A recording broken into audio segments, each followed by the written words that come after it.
Jadi, siapa bilang kalau orang yang mengaku makrifat itu bisa bertemu wajah, bisa melihat dan menyaksikan wujud Allah, Tuhan yang Maha Suci itu? Sedangkan dalam Al-Quran sudah dikatakan, dia tidak bisa diserupakan dengan sesuatu.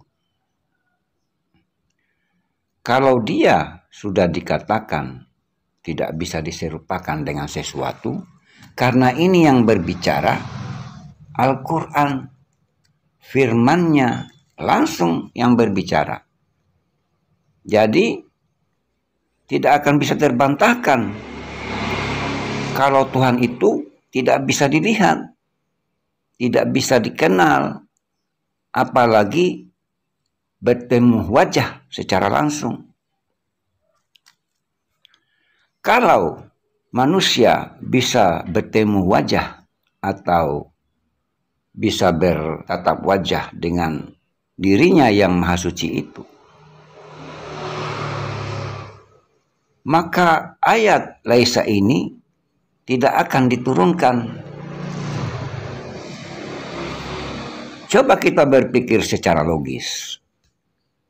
Memang akal itu bisa dikatakan sebagai dinding, sebagai batas kalau berbicara tentang ilmu ketuhanan. Akan tetapi, dengan akal, manusia dihantarkan kepada sesuatu yang dituju. Dalam hal ini, tentang siapakah Tuhan yang bernama Allah itu. Dasarnya harus menggunakan akal. Kan seperti itu.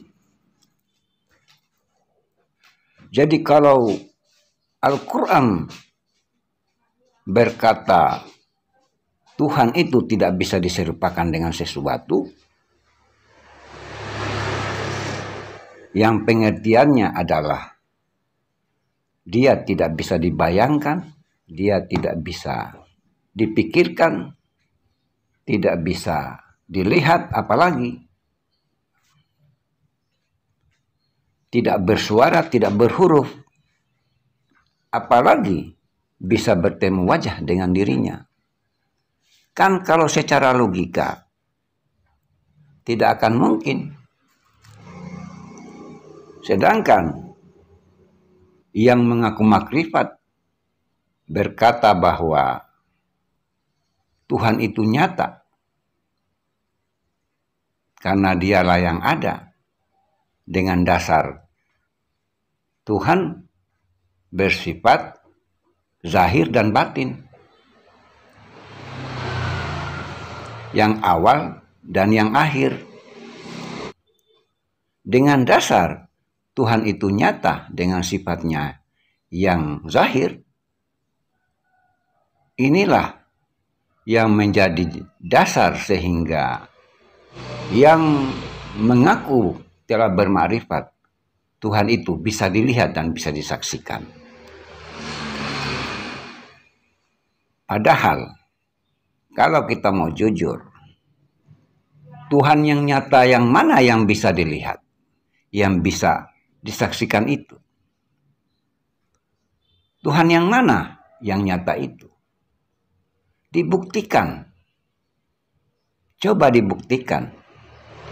Kalau hanya berdasarkan cerita atau konsep atau teori, itu tidak bisa diterima kebenarannya. Mohon maaf, karena sesuatu yang dipandang sebagai kebenaran itu mesti dibuktikan. Kalau tidak bisa dibuktikan, itu sama halnya omong kosong. Karena tidak bisa dibuktikan. Jadi Tuhan yang bersifat yang zahir dan yang batin itu bukan manusia tidak bisa sanggup atau tidak bisa sampai di makam itu. Akan tetapi manusia yang mana yang bisa sampai di makam itu? Manusia yang mana? Kalau di zaman dulu mereka yang disebut para nabi itu, para wali, para aulia. Hanya golongan ini yang bisa sampai di makam penglihatan dan penyaksian itu. Dan tanda yang sudah sampai di makam penglihatan dan penyaksian itu bisa memberikan bukti sebagai tanda bahwa dia telah sampai pada makam ma'rifatullah, makam penglihatan. Dan tanda itu, kalau di zaman para nabi dibuktikan dengan yang namanya mukjizat. Jadi orang yang sudah sampai di makam itu, mereka membawa bukti sebagai tanda kebesaran Tuhan yang Maha Kuasa.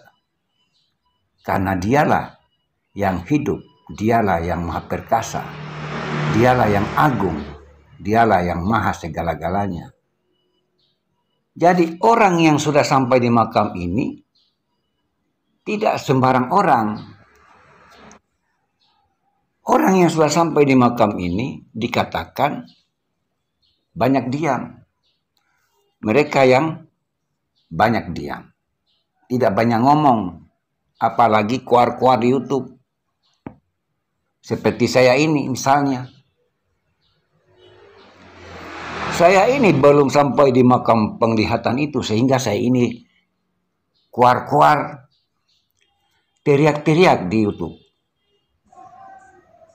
Jadi dasar daripada Tuhan itu nyata, Tuhan itu dialah yang nyata dari segala yang nyata, dengan dasar sifatnya yang dikatakan yang zahir atau yang awal itu. Dikarenakan untuk mengenal Allah itu tiada lain melainkan melalui sifatnya. Karena Tuhan itu tidak sama dengan makhluk. Setiap makhluk akan hancur, akan binasa. Karena pada hakikatnya makhluk itu tidak ada.